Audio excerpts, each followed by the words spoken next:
Good evening and welcome to Gravitas. I'm Palki Sharma Upadhyay. Let's get started.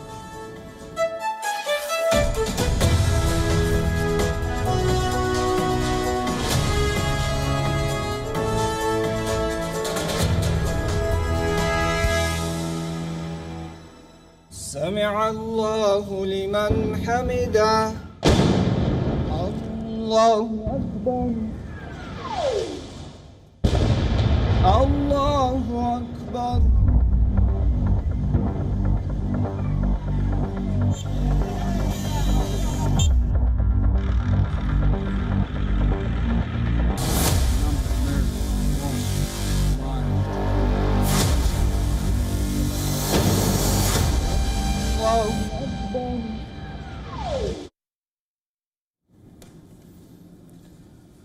Afghanistan saw rocket attacks today near the presidential palace during Eid prayers. This is inside the most secure zone in the country. It's a major escalation in the war. The ISIS has interestingly taken responsibility for this attack, but the Afghan president has already blamed Pakistan. He says Pakistan is hampering the peace process. Tell that to the Americans, we say. They've put Pakistan on a new Quad alliance, an alliance to ensure Afghan peace. This is a blunder, one of the many that America has made in Afghanistan. First, they legitimized the Taliban by bringing them to the talking table. Now they're stitching a Quad alliance with a country that is backing the Taliban's violent takeover of Afghanistan. We'll discuss all of this and what's happening in Kabul today. Also on the show this Tuesday, the US, the EU and NATO have come together to blame China for the biggest cyber attacks in history. China denies it. Same old story, accusations without action, change nothing. In Israel, an ice cream company is heating up politics. It won't sell in occupied territories, it says. Israelis say it's an unsavory move. In the UK, a new virus outbreak. It's called the Norovirus. We'll tell you what it does and how serious the infection is. We begin, as always, with Gravitas Global Headlines. The UK has decided not to vaccinate children against COVID-19 unless they have underlying health conditions. This move is at odds with the decision taken by countries like the United States, where children over the age of 12 are being vaccinated. The world's richest person, Jeff Bezos, made a successful journey into space on his company's first flight to the edge of space, 9 days after fellow billionaire Richard Branson traveled to space aboard his own rocket. An explosion in a busy market in the Iraqi capital of Baghdad ahead of the Eid holiday celebrations killed over 35 people. The Islamic State has claimed responsibility for the blast. Mali's interim president Assimi Goïta was the target of an attempted stabbing attack during Eid al-Adha prayers at the capital, Bamako's Grand Mosque. The presidency said the attacker was immediately overpowered by security, and an investigation is underway. A Florida man who breached the U.S. Senate chamber during the violent January 6th Capitol riots has been jailed for 8 months, making him the first among more than 500 people facing criminal charges in the riot to be imprisoned. Canada will be opening its border to fully vaccinated Americans for non-essential travel from August 9th without any quarantine requirements. Canada will then reopen its borders to all vaccinated foreign travelers from September 7th. Russia's military held a test shooting of a new surface-to-air missile system. According to the Russian Defense Ministry, the S-500 system successfully hit a fast-moving ballistic target. After completing a full cycle of tests this year, the air missile system will be deployed at an air defense unit in Moscow region. The massive wildfire in the western U.S. state of Oregon has spread to over 340,000 acres, an area larger than Los Angeles, triggering thousands of evacuations. International Olympic Committee President Thomas Bach has admitted his organization was plagued with doubt and faced sleepless nights after the postponement of the Tokyo Games in March 2020. Addressing the IOC General Session in Tokyo, Bach insisted that cancelling the event was never an option. But just 3 days from the opening ceremony, Organizing Committee CEO Toshiro Muto has refused to rule out a last-minute cancellation if COVID cases get out of control. 4 days after he ran away from an Olympic training camp in Japan, Ugandan weightlifter Julius Sekitoleko has been found. The 20-year-old had left a note saying he wanted to stay in Japan because things in his home country were very difficult. His disappearance came at a time of high public concern over COVID-19 risks from thousands of foreigners arriving for the Games. Sekitoleko was found some 40 kilometers south of the city of Nagoya.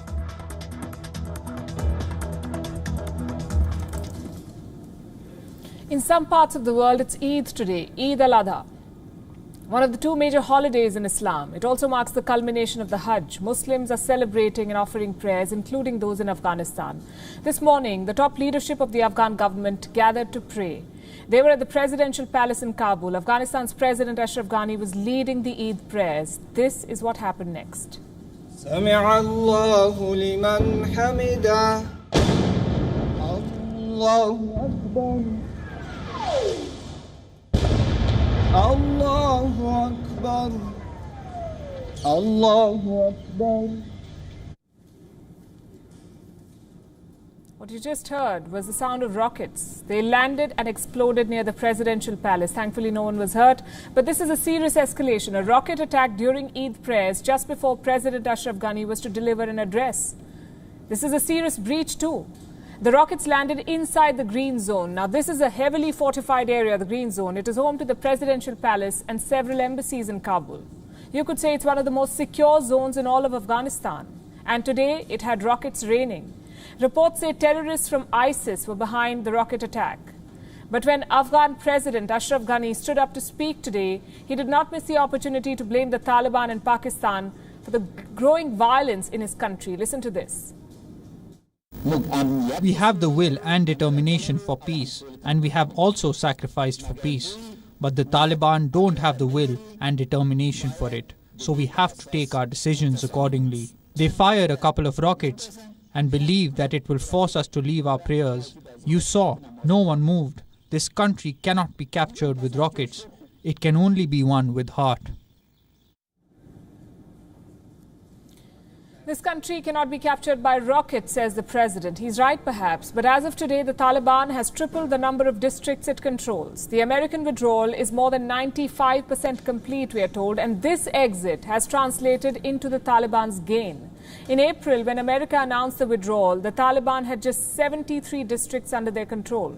Today, they claim to control more than 220 districts across Afghanistan. They're on the offensive, and they're aided by Pakistan. President Ghani says it in so many words, in fact. He says that Pakistan is still harboring Taliban terrorists. And Pakistani media is, quote-unquote, campaigning for a Taliban regime in Afghanistan. These are his words. Last week, President Ghani said that more than 10,000 jihadi fighters, as he called them, have entered Afghanistan since June. He said they all came from Pakistan. Now, none of this is new and none of this is a secret. Pakistan is backing the Taliban on the battlefield. There's video proof and more. Earlier this month, the Taliban took control of Spin Boldak. We reported that. Spin Boldak is a major port of entry between Afghanistan and Pakistan. The Taliban took control of it. The Afghans tried to get it back. Guess who stopped them? The Pakistani Air Force. The Afghan vice president has said this. Islamabad, of course, has denied the charge. But how will Pakistan deny these pictures? What you see now are Taliban terrorists being treated at a Pakistani hospital in Chaman. The Taliban crossed the border to Pakistan for medical treatment, and Pakistan provides that help. There is no denying that Pakistan is a safe haven for the Taliban. Reports say the Quetta Shura, that is the Taliban's leadership council, still operates out of Balochistan's capital, Quetta. In fact, Balochistan is quickly becoming a support base for the Taliban. This region shares a border with Afghanistan, and this is where the Taliban's reserve force is based. One report says dozens of terrorists sent from here to Afghanistan have died in the fighting. This is from last month. And it's not just the terrorists. Their families too are finding refuge in Pakistan. Last month, the Interior Minister of Pakistan revealed that these families still live inside Pakistani territory. The Pakistan government is helping the Taliban. The Pakistan army is helping the Taliban. Pakistani terror groups too are helping the Taliban. In the month of June, a United Nations assessment found that the Taliban is yet to cut its ties with the Al-Qaeda. Now, Al-Qaeda terrorists are believed to be active in the border areas along the Pak-Afghan border. Is all of this possible without state sanction? Pakistanis say that they're supporting the peace effort. But Pakistan is only fueling this war, supporting the Taliban's violent takeover of a country. As for the Taliban, Pakistan is a support base. It's not their lifeline. Pakistan, you see, is in no position to bankroll this war. It's barely making ends meet itself. So how are the Taliban being financed? They're not just a terror group, you see. They run a criminal enterprise, complete with a shady business empire, drugs, extortion, smuggling, even mining. What kind of money do they make? More than $1 billion in profits. Evidently, there's no recession in the business of terrorism. On first impressions, they look like guerrilla fighters. But don't be deceived by their looks. The Taliban is not just a terrorist group.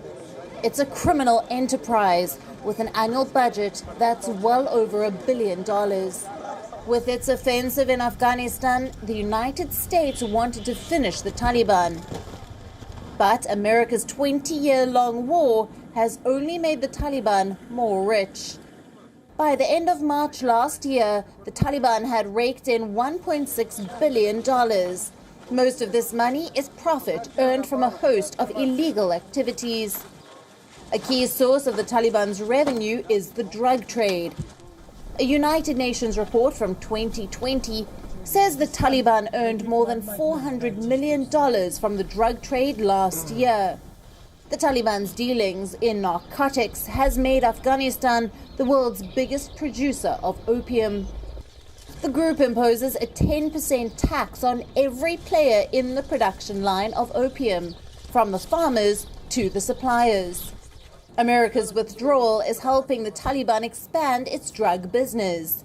It is dealing more in drugs like heroin. The Taliban's drug traffickers are even offering free consignments of meth alongside other drug shipments just to enter a new market in the narcotics trade. Experts say the drug trade is fueling the insurgency in Afghanistan. But drugs are not the biggest source of revenue for the Taliban. It's mining. Going by one estimate, the Taliban earns up to $464 million by extracting the untapped mineral wealth of Afghanistan. In recent years, the group has firmed up its grip on resource-rich regions. The Taliban is involved in mining operations of iron ore, marble, copper, gold, zinc, and more.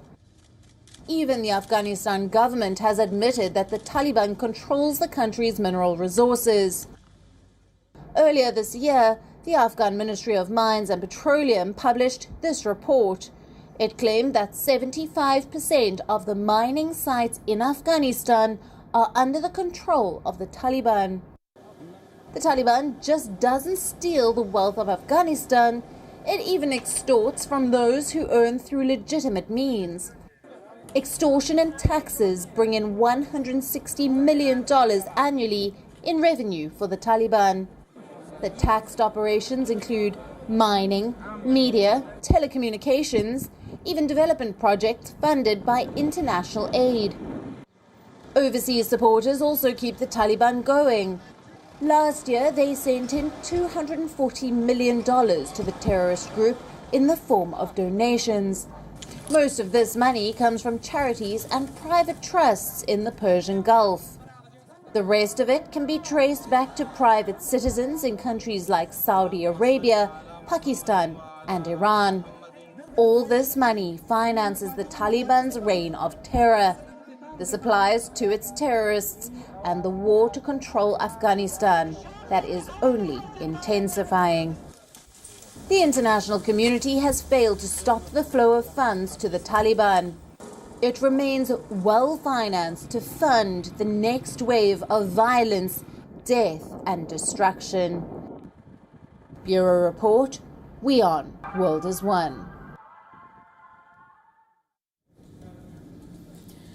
Every insurgency has two ingredients for success: covert foreign support and overt local support.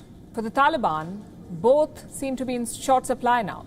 In 1996, they conquer a lawless, unstable Afghanistan. This time things are different. People there have tasted a better life. So the Taliban may be winning districts, but they're not winning hearts and minds, as the president said. What about outside the country? Covert foreign support, same story. The global community is running out of patience. They tried giving the Taliban a chance to give up fighting. Not many terrorists get this opportunity, but the Taliban squandered it. They chose civil war over peace. So regional players are now gunning for their defeat, starting with Turkey. President Erdogan sees an opportunity in Afghanistan, a new ally in the Islamic world, and a chance to redeem itself at the NATO. Turkey is a NATO member. This is what President Erdogan, had to say about the situation in Afghanistan. And Taliban'ın adeta bir işgal hareketi. It is not the right approach for the Taliban to continue carrying out this step that almost amounts to an occupation. As Turkey, we are calling on the Taliban. They need to end the occupation of their brothers. Hareketini, kardeşlerinin topraklarını işgal etmeyi bırakması lazım. So Erdogan wants the Taliban to pull back. Will they listen to him? Highly unlikely. For the Taliban, Turkey is no different from America. Both are invading forces. Last month, in fact, Erdogan offered to run the international airport in Kabul. The Taliban was furious. They threatened consequences if Turkish troops were deployed. But Erdogan is unlikely to give up.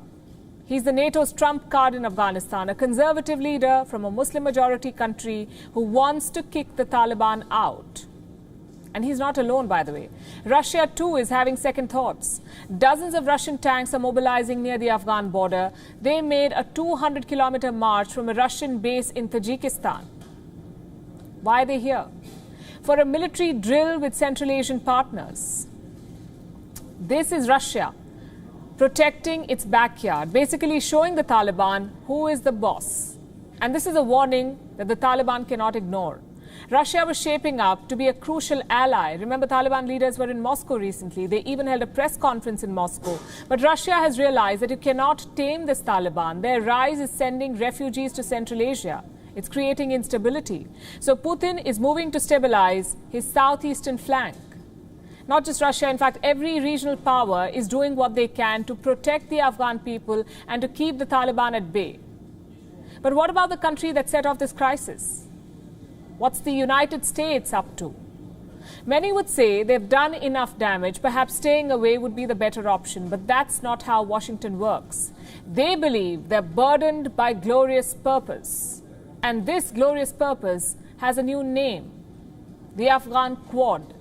4 countries have agreed to create a new diplomatic platform.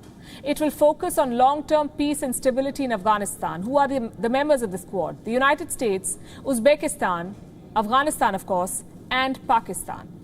Did that last one confuse you? It certainly confused us. Pakistan is a perennial troublemaker. They nurtured the Taliban, fed them arms and money. And now they're desperately pushing the Taliban 2.0 theory. What's the theory? They insist that these insurgents have matured and grown. Well, if they had, they wouldn't be insurgents anymore. This is a classic case of asking a thief to guard the safe. There is huge mistrust between Afghanistan and Pakistan. So why did the US put Islamabad in this grouping, in this Quad? Possibly to put pressure on the Taliban.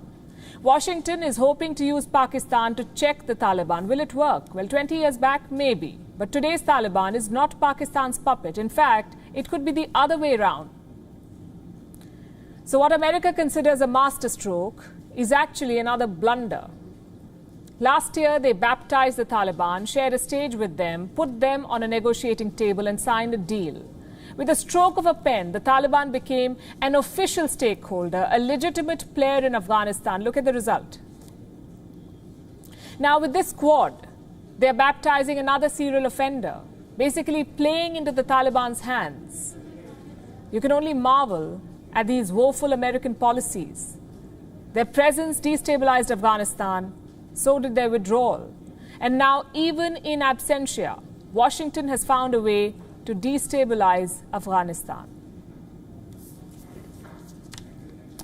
Now, they say politics is pervasive, everything is politics. But I doubt they thought of ice creams when they said it. In Israel, an ice cream brand is at the center of a political storm, one that has added a new flavor to the Arab-Jew conflict. In Palestine, many hearts are melting. In Israel, there's a bit of a meltdown. Bad puns, I know, but this is an interesting story, so hear me out. You've all heard of Ben & Jerry's, I'm sure. One of the biggest ice cream brands in the world, with a net worth of $500 million and franchisees in 35 countries. It has been doing business in Israel since 1987. It has now decided to get involved in Israel's political affairs. Ben & Jerry's will no longer sell ice cream in Israeli-occupied Palestinian territories, which basically means that the Vermont-based company is going to halt all sales in West Bank settlements and Jewish neighborhoods in East Jerusalem. Why would they do that? Because it feels inconsistent with their values, they say. How exactly? I have a statement from the company, and this is what it says. We believe it is inconsistent with our values for Ben & Jerry's ice cream to be sold in the occupied Palestinian territory. We also hear and recognize the concerns shared with us by our fans and trusted partners. This is the reason they've given. Now, it's a bit odd that the realization has kicked in after 34 years of operating in this region. We'll discuss the reactions in a bit, but first let's understand the motives behind this move. Can it just be a matter of values? Well, some say it isn't. They say the company has bowed to pressure. You see, Ben & Jerry started off in the American state of Vermont. It is still headquartered there in South Burlington. Both the city and the state have been the site of some fierce anti-Israel movements in recent years. Movements like BDS, that's the Boycott, Divestment and Sanctions Movement, BDS, a Palestinian-led group that promotes boycotts, divestments and economic sanctions against Israel. Now, this group has an affiliate body called the Vermonters for Justice in Palestine. It's an advocacy group for Palestinian rights. Since 2012, this affiliated group has been trying to build pressure on the ice cream maker to shut its stores in the West Bank. And since then, listen to this, a total of 232 organizations across the United States and at least 17 countries have signed a letter by this group. What do they want? For Ben & Jerry's to end its commercial ties with Israeli settlements. Well, they have now. The company is boycotting occupied territories, but will continue doing business in the rest of Israel. Well, first of all, this doesn't look like it's about morals. And second of all, will it be allowed to do business in the rest of Israel? For business, you see, you need customers. And Israelis are infuriated. They call the ice cream company's move anti-Israel and anti-Semitic. They also say that the company is trying to impress the woke mob and should be ashamed of itself for this hypocrisy. Listen to this. It doesn't make any sense, but it makes sense if you're anti-Semitic and you hate Israel. This is perfect. Do it over something more important than ice cream. Ben & Jerry's. There have been other companies that have done, like they're capitulating to the woke mob, saying, oh, we're protecting the interests of our values and the oppressed people. You are not. You are taking away their jobs, just like SodaStream. Ben & Jerry's, you should be ashamed of yourself for your hypocrisy. Well, these sentiments are not limited to the average citizens. From politicians to businessmen to religious figures, they all seem to be upset with this company. And this includes the CEO of the company's Israel licensee. His name is Avi Zinger, and he has this to say. I refuse it. Number one, legally in Israel, you cannot stop selling or decide not to sell to a customer. It doesn't matter if the customer is in Tel Aviv or in Haifa. So legally I cannot do it. And as an Israeli, and as a manufacturer and company that lives here, there's no way I can say no to Israeli citizens. So when they realize that there's no way that I will stop it, they decided not to renew my contract. The Prime Minister of Israel has spoken too. Naftali Bennett has said, and I'm quoting again, "There are many ice cream brands, but only one Jewish state. Ben & Jerry's has decided to brand itself as the anti-Israel ice cream. The decision is morally wrong, and I believe that it will become clear that it is also commercially wrong. We will not be silent." They clearly aren't. Ben & Jerry's is currently owned by the Unilever Group. The Israeli government has warned Unilever. The decision of its subsidiary will have severe consequences, perhaps for Unilever too. That's what they've been told. Now, the parent company, Unilever, has been quick to distance itself from the decision. On your screen is a statement from the company, from Unilever, and this is what it says, that Unilever remains fully committed to maintaining its presence in Israel, and the decision by Ben & Jerry's has been made independently. They want nothing to do with it, which basically means that the ice cream maker, Ben & Jerry's, will have to deal with consequences on its own. What sort of consequences are we talking about? In one word, serious. Israel plans to use its clout in US politics to push for laws to punish Ben & Jerry's for siding with anti-Israel groups. Is that even possible? Israel's foreign minister thinks it is, and he said this on record. Ben & Jerry's decision is a disgraceful capitulation to anti-Semitism, to the boycott, divestment and sanctions movement against Israel, and to all that is evil in the anti-Israeli and anti-Jewish discourse. We won't be silent. Over 30 states in the United States have passed anti-BDS legislation in recent years. I plan on asking each of them to enforce these laws against Ben & Jerry's so that they will never treat us in such a way. So this is what we have, a global brand under the umbrella of a global conglomerate taking sides in a decades-old conflict. Call it pressure or corporate activism. The fact is that Ben & Jerry's has been doing it for decades. It has spoken for everything from climate change to same-sex marriage to Black Lives Matter, which is fine. It's good to take up a cause. But picking a side under pressure and branding it as value-based is in poor taste. Plus, with a conflict riddled with so many lies and contradictions, so much hatred and animosity, it's better to promote dialogue than to proliferate the differences by picking a side. Meanwhile, the US, we know, claims to have the most powerful military in the world, but its borders are being breached in modern warfare. We're talking about cyber attacks. Earlier this year, Microsoft was breached. It's an American company, we know, that runs an email service, among other things, that are used by companies and individuals across the world. Now, it was one of the largest cyber attacks in history, one that affected not just the US, but also Europe, Japan, even Australia. Now, the US and its allies say that Microsoft was breached by Chinese hackers. That's not all. They say this cyber attack was sponsored by the Chinese state. They're squarely blaming China for this. Our next report tells you how China has responded. The United States, Great Britain, Australia, New Zealand, Japan, and the European Union. These are the most powerful nations in the world with mighty militaries. But this powerful alliance of democracies has been breached by China. America and its Western allies claim that China was behind one of the largest cyber attacks in history. One that targeted at least 30,000 organizations in the US alone. The hackers breached Microsoft Exchange, a popular email platform that is used by companies worldwide. The US and its allies say this attack was sponsored by the Chinese state. China's Ministry of State Security is said to be behind the attack. This is the same wing of the Chinese government that oversees civilian intelligence, foreign intelligence, and the secret police agency of China. Reports say the Ministry of State Security had hired a hacker group called Hafnium for this cyber attack. The victims included businesses, schools, hospitals, city administrations, defense contractors, retailers, and even the European Banking Authority. The true extent of the damage is unknown, but a report from March said that there could be 250,000 victims or more. Their email accounts could have been compromised. Microsoft was the first to discover the breach. The company found that Chinese hackers were exploiting vulnerability. It is believed that the hackers had access to Microsoft systems at least since January this year. The United States has identified 4 Chinese nationals who could be behind the hack.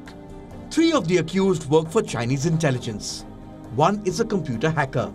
In its list of charges, America has revealed that information of significant economic benefit to Chinese companies was stolen. Of course, Beijing denies all accusations. The United States has gathered its allies and made unwarranted accusations against China on the issues of cybersecurity.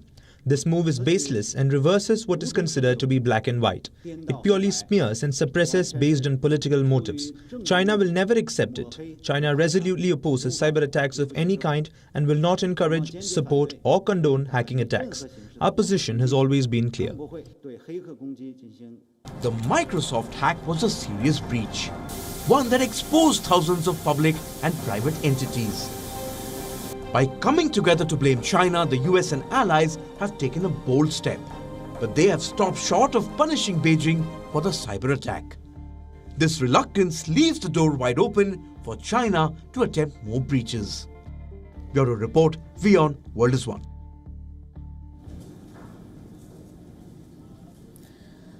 Last week at the Euro finals, we thought we saw the worst of England. Bigoted fans were running riot. They were racially abusing their own players. But never underestimate the British or their uncanny knack of outdoing themselves, because the scenes at Wembley were just a sneak peek into British society. Turns out the big picture is even worse. The United Nations has multiple conventions on racism. Think of them as a red line for countries. Now, this is a red line that the UK has crossed. A new report talks about systemic racism in British society. Minorities are denied equality everywhere, in health, in education, employment and immigration. And where there's discrimination, hate crimes are never far behind. Let me pull up some numbers for you. These are from the year 2020, a year when the world was busy with lockdowns. But in Britain, lockdowns were breeding grounds for hate. There were more than 61,800 racially and religiously aggravated offences in 2020. More than 61,000. That's 7% more than in 2019. In fact, we can go further back to 2013. Back then, there were around 28,000 cases. So in 6 years, hate crime has doubled in the United Kingdom. And this is data from the UK's Home Office. Here's another worrying number. 27% of these cases were closed without identifying the culprits, which means that in 1 out of 4 cases, the suspect got away. Last year proved to be a catalyst for British racism. 2 events were hate super spreaders, the Wuhan virus pandemic and the Black Lives Matter protests. The British looked at the virus and blamed their own East Asian communities for it. This translated into hate crimes. In the first quarter of 2020, anti-Asian offences surged 300%. Same with the BLM protests. They pitted British communities against each other. A demand for equality was interpreted as a war cry. For race supremacists, this was an opportunity. They said the white man was in danger, that black and minority communities were hijacking society. Does Britain admit to any of this? It doesn't. But then again, when has Britain ever admitted to anything? The Crown and its First Minister can do no wrong. To prove this point, Boris Johnson created a commission. But his choice for chair was a dead giveaway. An educationist named Tony Sewell. He has openly questioned claims of systemic racism in the UK, so nobody had any hopes from this commission. And when the report came out, it was clear why. A clean chit to Britain, no racism, no discrimination, no hate crime. In fact, the commission said that the UK was a model, an example for other white majority countries. What do you call this? Delusion? Fiction? Or just good old propaganda? The United Nations saw through this hollow report. They called it an attempt to normalize white supremacy. Of course, Britain does not agree with this. The government says the system is no longer rigged against minorities, yet young black boys are abused on social media. Black footballers are compared to monkeys and worse. We saw another example this weekend. Formula One champion Lewis Hamilton was subjected to racist abuse. He was a British driver, driving at the British Grand Prix, but it made no difference. From all over Europe, hate poured in. In the end, Formula One had to step in and defend their driver. Let me give you another example. This is from a couple of days back. A student in East Yorkshire was abused so much that she had to hide in the school toilet. This young girl was of mixed race, and she was blamed for England's Euro loss last week. Yes, people are still hung up on that failure. And they're still blaming black players for it. Now, don't get us wrong, Britain is not the only racist country in the world, but very few nations deny racism as vehemently and confidently as Britain does. Very few also pretend to be examples on tackling hate crime. That takes a special kind of confidence. The kind you get by appropriating culture, stealing foreign artifacts, and illegally conquering half the world. And since we're talking about Britain, on Monday we told you how the United Kingdom had said goodbye to precaution, how it had dumped mask mandates, removed limits on gatherings, and broken free of social distancing. We called out this irresponsible behavior because there's been a fresh surge in Wuhan virus cases in this country. Today we have another reason to ask the Britons to act responsibly. There's another virus spreading in their country. It's called the Norovirus, or the vomiting bug. What's worse is that this virus can be contracted several times. Why is that? Our next report tells you. Another virus is spreading in the United Kingdom, a highly infectious virus, similar to its distant cousin from China. But the body part it targets is your stomach. The virus is called the Norovirus, or the winter vomiting bug. What exactly is it? According to the Centers for Disease Control and Prevention, the Norovirus is basically a stomach bug that causes vomiting, nausea, and diarrhea. It's responsible for more than half of all foodborne illnesses in the United States. How big is the outbreak in the UK? Since May, the country has reported 154 cases of this virus. The number may seem small, but it's a threefold increase in cases in the last 5 years. What's more worrying is that this virus is circulating in educational settings, particularly in nurseries and childcare facilities. England's Public Health Department is alarmed. It has asked people to exercise caution. How is the virus transmitted? Just like the Wuhan virus. A person can contract the norovirus by coming in direct contact of an infected person, consuming contaminated food or water, touching contaminated surfaces, and putting your unwashed hands in your mouth. What are the symptoms like? There's a long list. It starts with diarrhea, followed by vomiting, nausea, stomach pain, fever, headache, and body aches. If severe, this virus can also cause inflammation of stomach and intestines. And here's a very important question. Can someone contract norovirus many times? Yes, says the CDC, because there are many different types of noroviruses. Infection with one type may not protect against others. Just like the Wuhan virus, the norovirus also mutates rapidly, with different strains identified in some hospitals.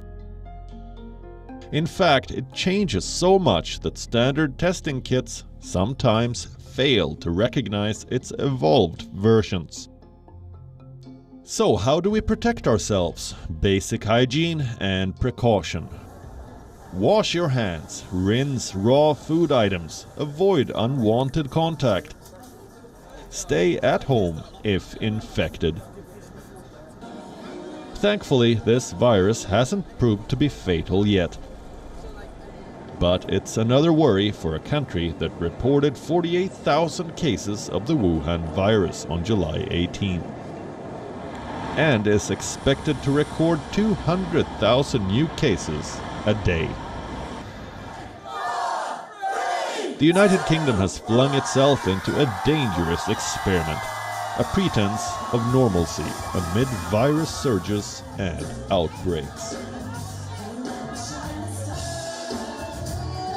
Bureau Report, WION, World is One.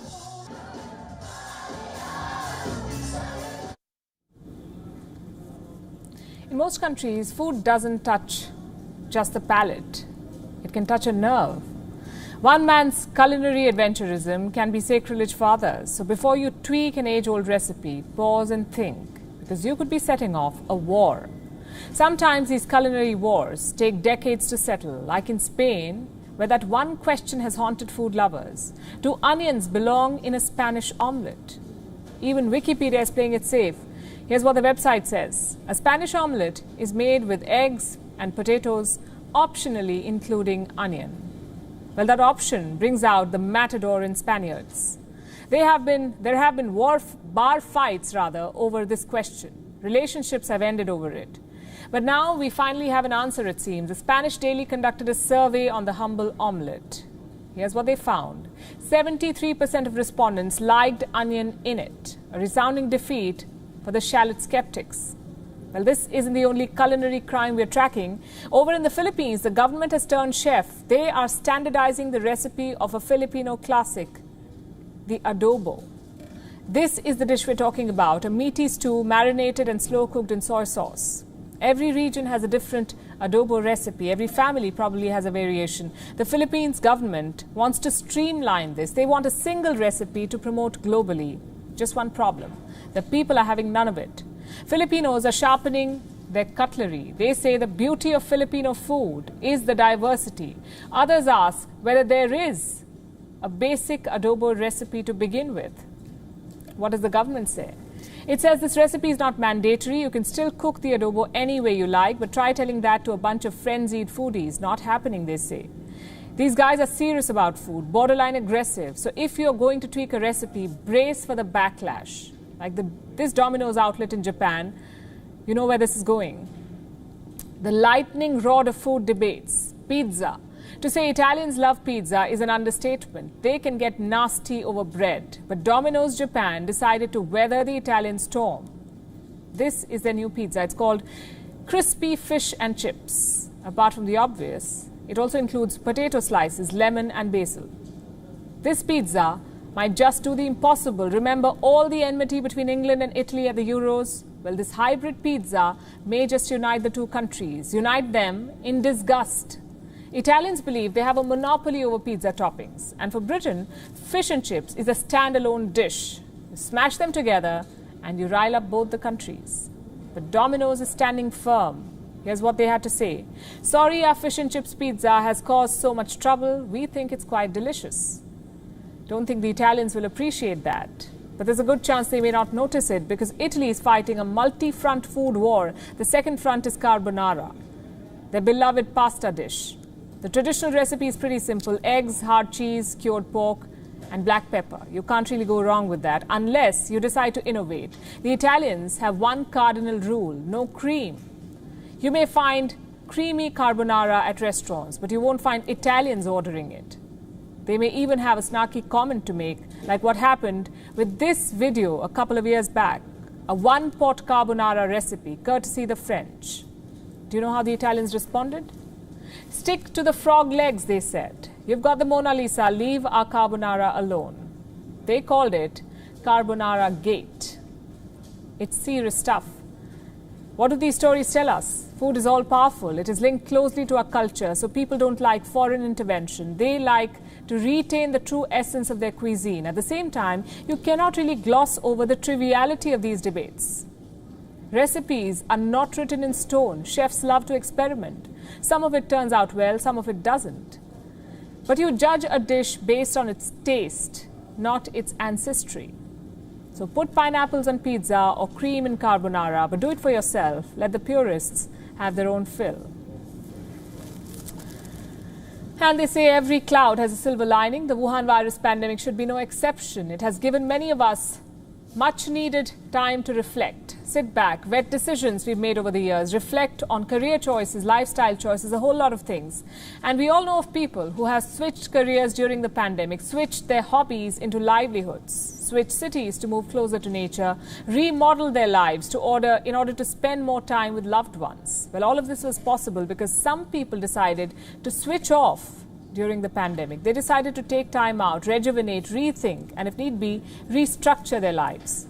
For many, this break has been life-changing. Quick question, why are we talking about this tonight? It's only Tuesday. The weekend is still far away. Switching off is not an option for most of us. But here's why you should be thinking about it. Experts recommend it, so does the Pope. He recently had a surgery, 11 days in hospital. When he got back, this is the first thing he told the world: take a break and switch off. Fermiamo la corsa frenetica. Let us put a halt to the frantic running around dictated by our agendas. Let us learn how to take a break, to turn the mobile phone off, to contemplate nature, to regenerate ourselves in dialogue with God. Nel dialogo con Dio. Good advice, but hard to follow. The art of switching off is, as I said, an art. Not everyone can do it. Let me show you some numbers. An average Indian spends 6.9 hours on her phone every day. The number has gone up 25% since 2019. Today, 1/4 of our day is spent on our phones. A lot of the rest is spent on other devices. In the United States, an average person picks up her phone 58 times a day. 66% of the US population shows signs of nomophobia. What's that? The fear of being without your phone. That's a word, nomophobia. What does this data tell you? Our lives today revolve around smartphones and targets. What does this do to us? We're developing mental health issues like anxiety, stress. We're developing physical ailments too, like text neck, T-E-X-T. What is that? Text neck is the term used to describe the hunchback, which a lot of us today are developing courtesy bending over the phone for long periods. Then there's also blurry vision, dry eyes. These are problems associated with constant exposure to a screen. Problem number 3, the constant influx of information via smartphone. It hurts our productivity. So what should we do? Try digital detox or switching off from your phones. It'll improve your performance in whatever you're doing. It'll help you focus, get things done faster, better. Switching off will also help you sleep better, get healthier, avoid headaches, dry eyes. Digital detox will help you lower your stress levels, improve your self-image. It will make you pay more attention to things around you and, more importantly, to people around you. In short, switching off is good for you. Now, when I say switch off, I don't mean switch off your phone and turn to your laptops instead. Today, our work revolves around these devices. We are expected to attend to these devices at all hours of the day, even in the middle of meals. We are expected to stay online even in the middle of the night if required. Now, this is what we need to switch off from.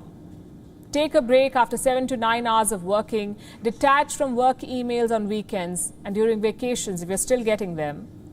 Take a break from work. It's good for your brain, and this is backed by research, also common sense. Think about it. We're wrapping the show, leaving you as always with Gravitas Images. Thanks for watching.